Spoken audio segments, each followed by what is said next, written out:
What's up, guys? Welcome to another video. If you're new to the channel, welcome. And if you're coming back, welcome back. Today we're doing an Auditor Bits video. And today I wanted to start it off.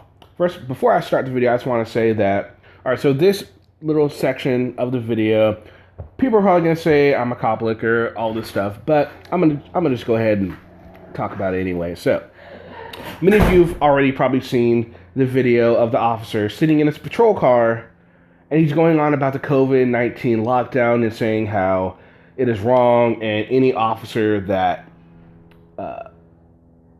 is participating in it and allowing it to happen, they should stop, and all this and all that stuff. Now, a lot of auditors and a lot of Americans in general were really happy to see a law enforcement officer do that. Now, whether you think he was right or wrong in his way of thinking, the way he went about it was wrong. I saw the video, and I personally didn't agree with what he was saying, but there's a lot of people that did. And as soon as I saw the video, I'm like, he probably shouldn't be doing this.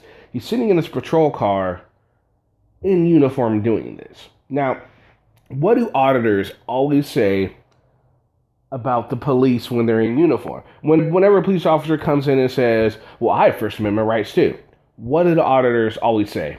Oh, no, man, you don't have your First Amendment rights when you're in uniform. You're not covered under the First Amendment. And I think we all realize this. When a police officer is in uniform, when he is on the job, he is not a normal, ordinary, everyday citizen. So he is not protected under the umbrella of the First Amendment when he's in uniform. Just like I'm sure on a lot of jobs, like, it'd be like that, especially with a police force. So, he's going around criticizing his department, other departments all around the country for doing this, and telling police to not listen to their bosses, the chain of command, right? It shouldn't be a surprise to anyone that they fired him. And then the whole story is they even gave him a chance to say, hey, look, man, you need to take down your video and you need to accept this letter of reprimand. He said, no, I'm not doing that. And that's great. He wants to stand by his convictions. That is great. I can't fault him for that. That's good. There are not a lot of people that would. And he was willing to get fired. He knew that was going to happen. He knew it. So it really shouldn't have been a surprise to him, and it really shouldn't be a surprise to anyone else that he was fired because of this, especially not the auditors. They know that he wasn't protected under the First Amendment when he made these statements, sitting in a government-owned police car in his uniform, saying all these things. Shouldn't be a surprise. I guess today is a historic day history-wise. On this day in 16, the first 100 colonists arrived off the James River in Virginia, and these would eventually be the colonists that founded Jamestown. They were sent by the London Company to the New World to establish a colony for the British. So, on this day in history, for all the people that are the beginning of America it really started back here in 1607.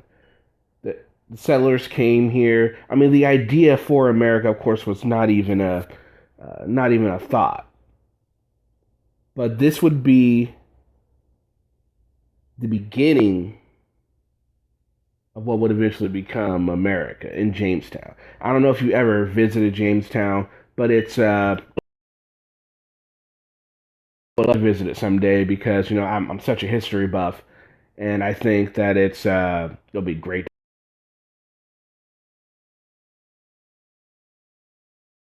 Give us a little idea of what it's like to go down there, to walk down the streets and to see just a history right then and there. Okay, guys, and lastly, I wanted to focus on a Second Amendment audit that I saw. I don't really know if you could call it an audit, but I thought to me it looks like the person that is the guy holding the camera that is performing the audit did a very good job on this one. Let me know what you guys think. Let's go ahead and check it out. Why is that? So I'm not legally pick up and we're done. Yep, perhaps can too. You're right. Do you live here, man? I'm just trying to get to know who I'm talking to, man. I like to know everybody. I'm going to lock my door, close it. Okay. We're having a consensual conversation. I'm not being detained. Okay. Everybody knows me, man, so I like to know who I'm talking to. Yes, sir. Huh? Yes, sir. So, what's your name, man? If I may ask. Well, you've asked and I've answered. And you Okay.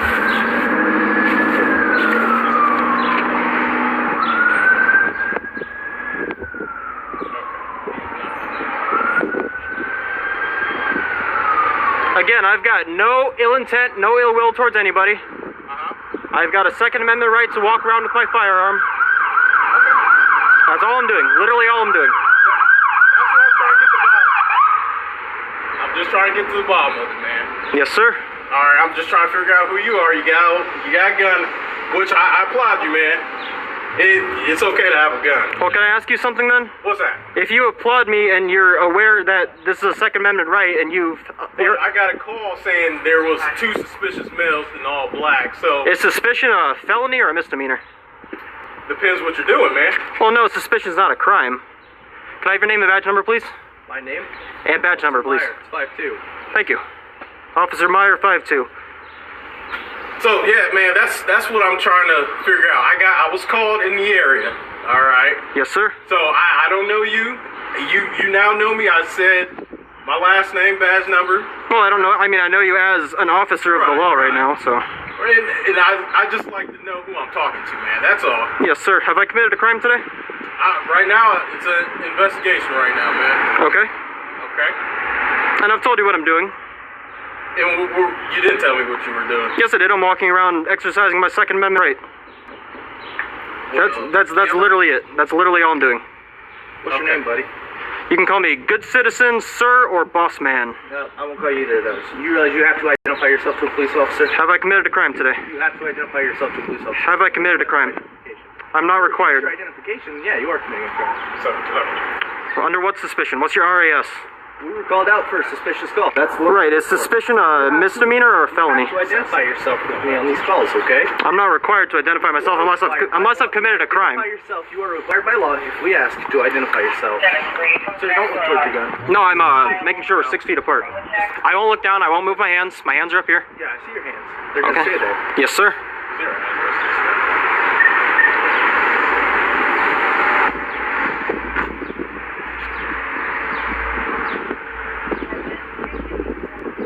Listen, I do not consent to any search or seizure. This is my Fourth Amendment right. But if it makes you more comfortable, I will not resist you seizing my property from me. Your property? What were you talking about, man? My firearm on my side right now. Okay. If it makes you feel more comfortable, I'm not allowing you to do so. But I will not resist at all if you decide you want to seize my property from me and just put it aside while we have this conversation so you feel more at ease. How about, just give me your name, man, so I know who I'm talking to. I don't want to seize anything, all right? So we understand your Second Amendment right. You have the right, look, you have the right to walk down these streets, you know, that's your right, man. Yes, sir. Camera and whatnot.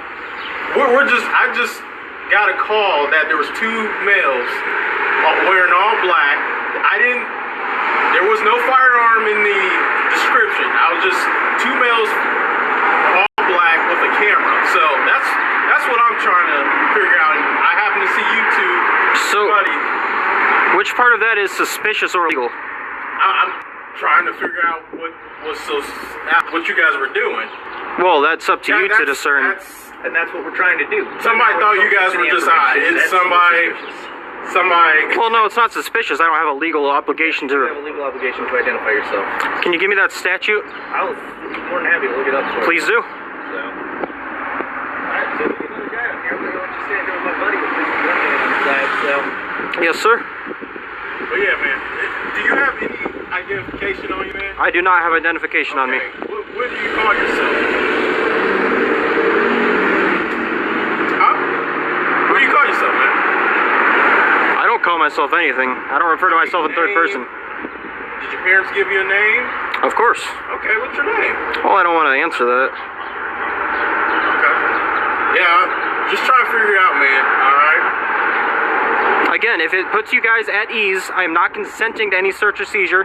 But if you want to waive your, excuse me, if you want to waive your immunity, you can feel free to take my firearm from me, put it aside.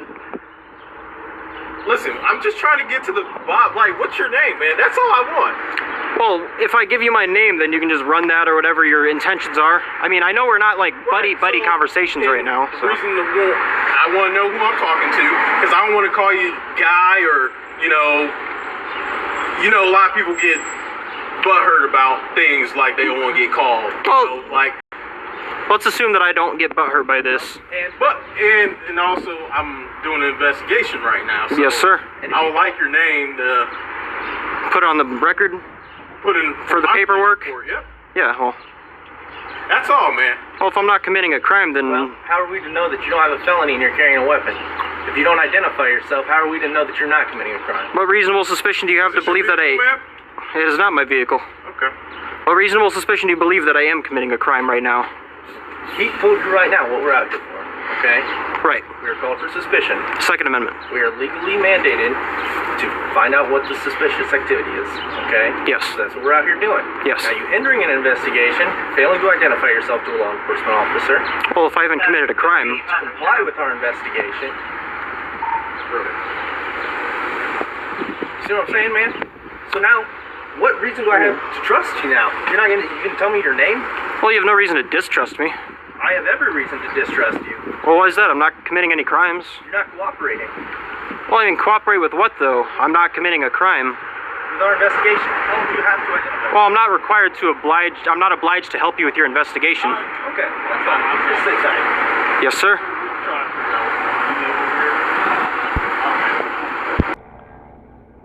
All right, so there you guys go. What did you guys think of that whole Second Amendment audit? I don't even really call it an audit because the guy was out doing it, and then the cops were called to his house for suspicious activity. The guy comes out there. He's fairly polite to the police. Of course, he does the whole auditor thing of power. Oh, you can call me boss man, sort of things. Like, okay, maybe I'm sure a lot of people got a kick out of that, but I don't know. I thought that was a little unnecessary. No, he doesn't have to give him his name. The first officer, in my opinion, handled the situation fairly well. He was very polite. He understood that the guy was able to do what he did. In my opinion, the first officer failed when he kept trying to get the guy's name. Now, he truly can try and get the guy's name as much as he wants, all he wants. And every time the guy said no, he's like, okay, I understand that. And you saw all the pauses. He was stymied at that point. He was like, why isn't this guy doing this? I'm just trying to, write this down in my report. The guy's like, no, I'm not going to do all that. And he repeatedly kept trying to do it. The guy was pretty polite about it, saying, no, I'm not going to give it to you. Explained the situation, said suspicious activity is not a reasonable crime. He can't articulate a crime the guy committed. And so then the second officer, you could tell, he was getting a little miffed. He was getting pretty impatient. He was like, okay, I just want to be gone now. I just want to get this dude's name. So then he starts talking. He's like, no, you have to give us your ID, giving all kinds of false information. The second cop, in my opinion, failed because he was just spouting out stuff that is not true. The guy did not have to give him his ID at all at that point. All in all, I thought it was a decent audit. The cameraman did a pretty good job. The first police officer did well. The second police officer left something to be imagined. But, all in all, it was decent. There were no really rights were violated. So, all in all, went well. If you guys want to check out the whole video, I'll go ahead and link it. Let me know what you guys think in the comment section. Do you agree with the police? Do you agree with the auditor in question here. Let me know what you guys think. All right, guys. Hope everyone has a fantastic day. Stay safe out there, and I'll see you in the next video. Peace.